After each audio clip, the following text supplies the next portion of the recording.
ਨੂੰ ਅਸੀਂ ਰਿਡਿਊਸ ਕਰਕੇ ਨਾ ਤੇ ਸਿਰਫ ਕਾਮੇਡੀ ਥੀਏਟਰ ਤੇ ਕਰਤਾ ਹੈ ਜਿਹੜਾ ਉਹ ਆਰਟਿਸਟ ਜਿਹੜੇ ਨੇ ਨਾ ਉਹ ਫੋਸ਼ ਕਲਾਮੀ ਕਰਦੇ ਨੇ। ਅੱਛਾ, ਮੈਂ ਉਸ ਫੋਸ਼ ਕਲਾਮੀ ਦੇ ਵੀ ਖਿਲਾਫ ਨਹੀਂ ਹੈਗਾ, ਜਿਹੜੇ ਮੇਰੇ ਜ਼ਾਤੀ ਖਿਆਲ ਨੇ ਉਹਨੂੰ ਬਾਉਂਡ ਹੋਣਾ ਚਾਹੀਦਾ ਹੈ। ਸਾਡਾ ਜਿਹੜਾ ਥੀਏਟਰ ਹੈ ਨਾ, ਜਦੋਂ ਸੁਹੇਲ ਅਹਿਮਦ ਸਾਹਿਬ ਨੇ ਅਲਮ ਚੁੱਕਿਆ ਕਿ ਜੀ ਇਹ ਕਾਮੇਡੀ ਦੇ ਵਿੱਚ ਇਹਨਾਂ ਨੇ ਡਾਂਸਰਾਂ ਪਾਤੀਆਂ ਨੇ ਤੇ ਨਰਗਸ ਆ ਗਈ, ਤੇ ਮੈਂ ਉਹਨਾਂ ਨੂੰ ਵੀ ਕਿਹਾ, ਮੈਂ ਕਿਹਾ ਭਾਜੀ डांस की मुखालफत ना करो, बड़ा पुराना आर्ट है, ऐसी करो बाइफिकेशन कर लो कि कॉमेडी थिएटर अलहदा करो, डांसिंग थिएटर अलहदा करो, ठीक है ना जी। ऐसी बाइफिकेशन होनी चाहिए और फिर एहसास जिम्मेदारी होना चाहिए है कि भाई तुसी की कर रहे हो, नाल इत्थे बंदे इकट्ठे हुए ने सियाणे सारे। मैं भी वो थोड़ा जिहा क्लीयर होना चाहांगा कि मेरे लिए बहुत सारे लोगों ने कहा कि जी ताफो साहब ने अगर कहता सी कि भगवान नहीं बोलता, भगवान तो चपड़ासी बोलता है, ਤੇ ਤੁਸੀਂ ਉਹਨੂੰ ਨਾ ਅਪਲੋਡ ਕਰਦੇ। ਤੇ ਮੈਂ ਅਰਜ਼ ਕਰਾਂਗਾ ਪਹਿਲਾਂ ਤੇ ਇੱਥੇ ਲੋਕ ਸਮਝਣ, ਇੱਥੇ ਮੇਰੇ ਸੀਨੀਅਰ ਬੈਠੇ ਨੇ ਤਾਂ ਕੁਝ ਜੂਨੀਅਰ ਜਰਨਲਿਸਟ ਨੇ, ਉਹਨਾਂ ਨੂੰ ਗੱਲ ਕਨਵੇ ਹੋਵੇਗੀ ਕਿ ਮੇਰਾ ਮਨਸਬ ਨਹੀਂ ਹੈਗਾ, ਮੇਰਾ ਮਨਸਬ ਹੈ ਸਵਾਲ ਕਰਨਾ, ਮੇਰਾ ਮਨਸਬ ਹੈ ਸਵਾਲ ਉਠਾਉਣਾ। ਮੈਂ ਐਮਏ ਜਰਨਲਿਜ਼ਮ ਕਰਕੇ, ਚਲੋ ਐਮਏ ਜਰਨਲਿਜ਼ਮ ਦਾ ਮਤਲਬ ਇਹ ਨਹੀਂ ਹੁੰਦਾ ਕਿ ਉਹ ਬਿਹਤਰ ਜਰਨਲਿਸਟ ਹੁੰਦਾ, ਲੇਕਿਨ ਉਹਨੂੰ ਆਪਣੀ ਬਾਉਂਡਰੀਜ਼ ਦਾ ਪਤਾ ਹੁੰਦਾ ਜਿਹੜਾ ਐਮਏ ਜਰਨਲਿਜ਼ਮ ਕਰਦਾ, ਔਰ ਉਹਨੂੰ ਉਹਦੇ ਨਾਮਸ ਦਾ ਪਤਾ ਹੁੰਦਾ। साढ़े नाम जो ने कि असी सवाल करना सर, ਉਹਦਾ जवाब की जिम्मेदारी लाले सुधीर ते वे, ਉਹਦੇ जवाब की जिम्मेदारी दलीप कुमार साहब ते वे, ठीक है ना जी, और ਉਹਦੀ ਜਿਹੜੀ ਜ਼ਿੰਮੇਵਾਰੀ ਹੈ ਤਾਫੋ ਸਾਹਿਬ ਤੇ ਵੇ। हाँ, इखलाकी तौर ते मैं ਉੱਥੋਂ करेले गोश्त खाते सन, चौंसे भी खाते सन, लेकिन देखो ना ये इसे तरह ही दरवेश साहब कि मैं ताफो साहब ਨੂੰ ਕਹਾਂ ਕਿ ਤੁਸੀਂ ਅਕਬਰਾ ਸੁਣੋ ਮੈਂ ਬਲੌਰੀ ਅਖਵਾਰਿਆ ਕੱਢ ਦੇ, ਜਾਂ ਦਾਦਾ ਦੇ ਖਾਨਦਾਨੀ ਬਦਮਾਸ਼ ਉਹ ਦਾਦਾ ਜਿਹੜੀ ਫਿਲਮ ਸੀ ਉਹਦੇ ਚ ਦਰਬਾਰੀ ਚ ਉਹਨਾਂ ਨੇ ਗਾਣਾ ਬਣਾਇਆ ਸੀ, ਮੇਰੀ ਵੈਰ ਦੀ ਕਮੀਜ਼ਾਂ ਚ ਪਾਟ ਗਈ ਹੈ, ਔਰ ਕੋਸ਼ਕ ਨੀਚ।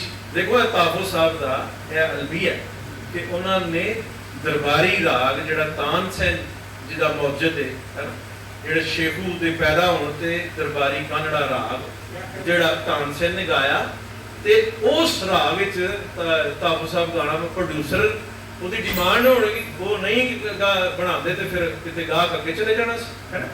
ਤੇ ਫਿਰ ਇਹ ਜ਼ਿੰਮੇਵਾਰੀ ਜਿਹੜੀ ਨਾ ਸਾਰੇ ਪੂਰੀ ਨਹੀਂ ਕਰਦੇ। ਮੈਂ ਇੱਥੇ ਇੱਕ ਬੰਦੇ ਦਾ ਵੀ ਜ਼ਿਕਰ ਕਰਨਾ ਚਾਹਾਂਗਾ ਕਿ ਪਰਵੇਜ਼ ਕਲੀਰ ਨੂੰ ਬਹੁਤ ਆਫਰ ਹੋਈ ਕਿ ਤੁਸੀਂ ਇਹ ਮੁਹੰਮਦ ਕਮਾਲ ਪਾਸ਼ੇ ਮੇਰੇ ਦੋਸਤ ਨੇ ਲਿਖ ਲਈ ਤੇ ਉਹਨਾਂ ਨੇ ਨਹੀਂ ਲਿਖੀ ਪਰਵੇਜ਼ ਸਾਹਿਬ, ਹੈ ਨਾ। ਤੇ ਇਹ ਡਿਪੈਂਡ ਕਰਦਾ ਹੈ ਕਿ ਮੰਜੀ ਜੀ ਡਾਂਗ ਫੇਰਦਾ जिन्होंने लिखा सी सईद गुलानी साहब ने, उन्होंने बहुत अच्छे गाने लिखे। ਇਹ ਗਾਣਾ ਉਹਨਾਂ ਦਾ ਹੀ ਹੈਗਾ ਮਹਿਦੀ ਹਸਨ ਸਾਹਿਬ ਦਾ, सोना ना चांदी, और वो भी वो वाला गाना शाह बाबू वो जो है तेरे भीगे बदन की खुशबू से, है ना, सईद गिलानी साहब। फिर वही बात है कि जो प्रोड्यूसर है वो उस पे अहम होता है, और रियासत की भी बात मैं कर चुका हूँ कि रियासत को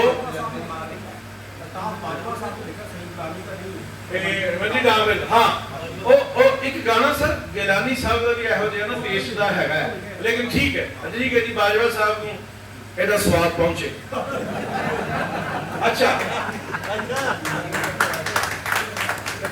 सर ਇਹ ਦੇਖੋ ਨਾ ਕਿ ਜ਼ਿਆਉਲ ਹਕ ਸਾਹਿਬ ਤੇ ਫੋਕਸ ਕਰਨਾ ਪਏਗਾ, ਕਿਉਂਕਿ ਉਹਨਾਂ ਨੇ ਸਾਡੇ ਨਾਲ ਥੋੜੀ ਨਹੀਂ ਕੀਤੀ, 11 ਸਾਲ ਹੁਕੂਮਤ ਕੀਤੀ, ਤੇ ਜਦੋਂ ਉਹ ਆਏ ਮੈਨੂੰ ਚੰਗੀ ਭਲੀ ਹੋਸ਼ ਸੀ, ਹਾਂਜੀ।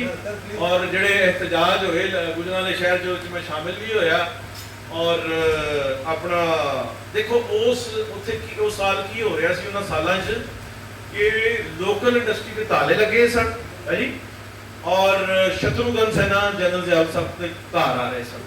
ਉਹ ਜਿਹੜੀ ਉਹਨਾਂ ਦੀ ਬੇਟੀ ਜ਼ੈਨ ਅੱਲਾਹ ਨੂੰ ਜ਼ਿੰਦਗੀ ਦੇਵੇ, ਉਹਨੇ ਕਿਧਰੇ ਦੇਖ ਲਿਆ ਕਿ ਜੀ ਇਹ ਤਾਂ ਮੇਰਾ ਭਾਈ ਹੈ, ਤੇ ਉਹਨੂੰ ਸਟੇਟ ਗੈਸਟ ਬੁਲਾਇਆ। ਸ਼ਤਰੂਘਨ ਸਿਨਹਾ ਬਾਅਦ ਮੇਰੇ ਵੀ ਦੋਸਤ ਬਣੇ। ਮੈਂ ਉਹਨਾਂ ਨੂੰ ਮਤਲਬ ਜਦੋਂ ਮੇਰੇ ਨਾਲ ਗੱਲ ਹੁੰਦੀ ਪੁੱਛਦੇ ਨੇ, ਜ਼ਿਆਉਲ ਹਕ ਦਾ ਵੀ ਪੁੱਛਦੇ ਨੇ, ਉਹਨਾਂ ਦਾ ਡਾਇਰੈਕਟ ਵੀ ਉਹਨਾਂ ਦਾ ਸਿਲਸਿਲਾ ਹੈ।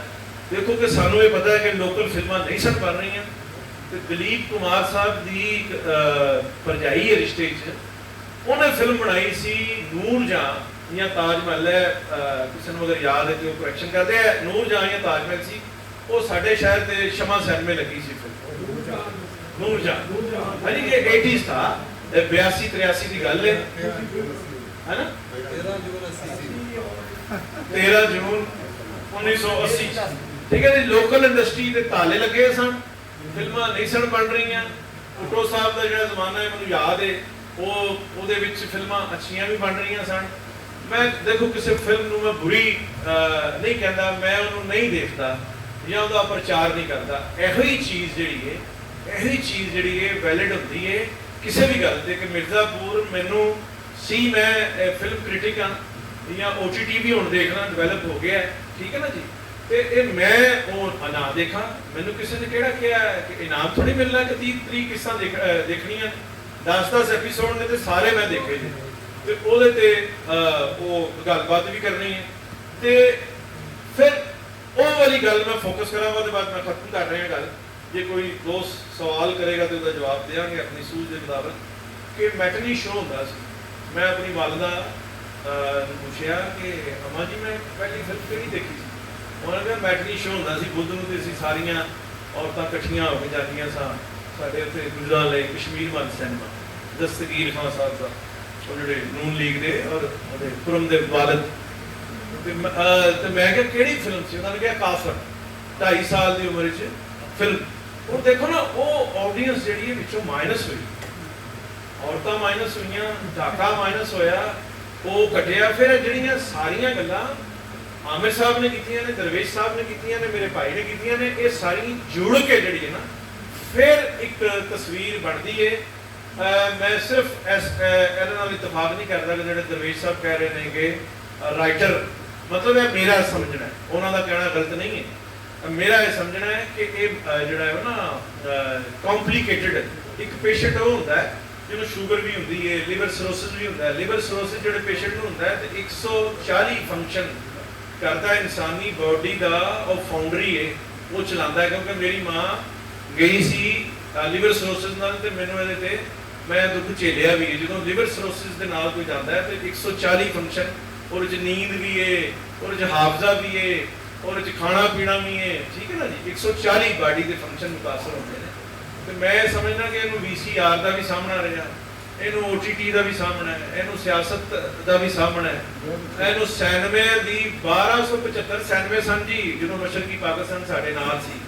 82 ਸਿਨੇਮੇ ਸਿਰਫ ਲਾਹੌਰ 'ਚ ਸਨ, ਠੀਕ ਹੈ ਜੀ। ਤੇ ਉਹ ਅਸੀਂ ਉਹ ਫਿਲਮ ਕੋ ਰਿਲੀਜ਼ ਹੁੰਦੀ ਸੀ, ਚੰਨ ਬਰਿਆਮ ਫਲਾਣਾ ਸੀ। ਉਹ ਬੱਚੇ ਜਿਹੜਾ ਡਾਇਰੈਕਟਰ ਦਾ ਨਾਮ ਪੜ੍ਹ ਕੇ, ਅਸਲਮ ਡਾਰ ਸਾਹਿਬ ਨਾਲ ਜਦੋਂ ਮੇਰੀ ਮੁਲਾਕਾਤ ਹੋਈ ਇੱਥੇ ਲਾਹੌਰ 'ਚ, ਤੇ ਮੈਂ ਕਿਹਾ ਮੈਂ ਡਾਰ ਸਾਹਿਬ ਤੁਹਾਡਾ ਨਾਮ ਪੜ੍ਹ ਕੇ ਫਿਲਮ ਦੇਖਣ ਜਾਣਾ ਸੀ। ਅਸਲਮ ਡਾਰ ਕੀ ਦਿਲ ਲਗੀ, ਅਸਲਮ ਡਾਰ ਕੀ ਦਿਲ ਲਗੀ। ਅੱਜ ਮੇਰੀ ਬੇਗਮ ਕਹਿ ਰਹੀ ਸੀ ਕਿ ਉਹ ਪਸਰੂਰ ਸਨ ਤੇ ਉਹ ਬੱਸ ਤੇ ਬਹਿ ਕੇ ਸਿਆਲਕੋਟ ਜਾ ਕੇ ਉਹਨਾਂ ਨੇ ਦੇਖੀ ਸੀ, ਹੈ ਨਾ। ਤੇ ਔਰਤਾਂ ਉਦੋਂ ਸਿਨੇਮੇ ਜਾਂਦੀਆਂ ਸਨ।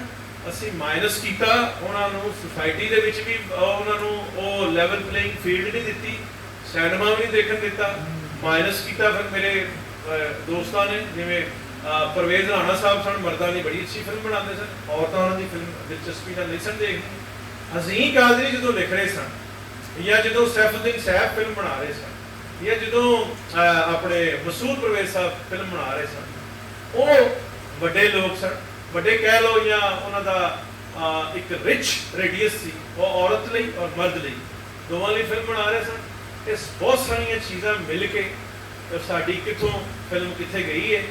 ਤੇ ਮੇਰਾ ਖਿਆਲ ਹੈ ਕਿ ਤੁਸੀਂ ਮੇਰੀ ਬਜ਼ੁਰਗੀ ਦਾ ਖਿਆਲ ਕਰਦੇ ਹੋਏ ਮੇਰੀ ਹੈ ਐਕਸੈਪਟ ਕਰੋਗੇ। ਤੇ ਕੋਈ ਗੱਲ ਮੈਂ ਉੱਥੇ ਬਹਿ ਜਾਂਦੇ, ਉੱਥੇ ਬਹਿ ਕੇ ਵੀ ਜਵਾਬ ਦੇ ਸਕਦਾ, ਜਾਂ ਤੁਸੀਂ ਹੁਕਮ ਕਰਨਾ।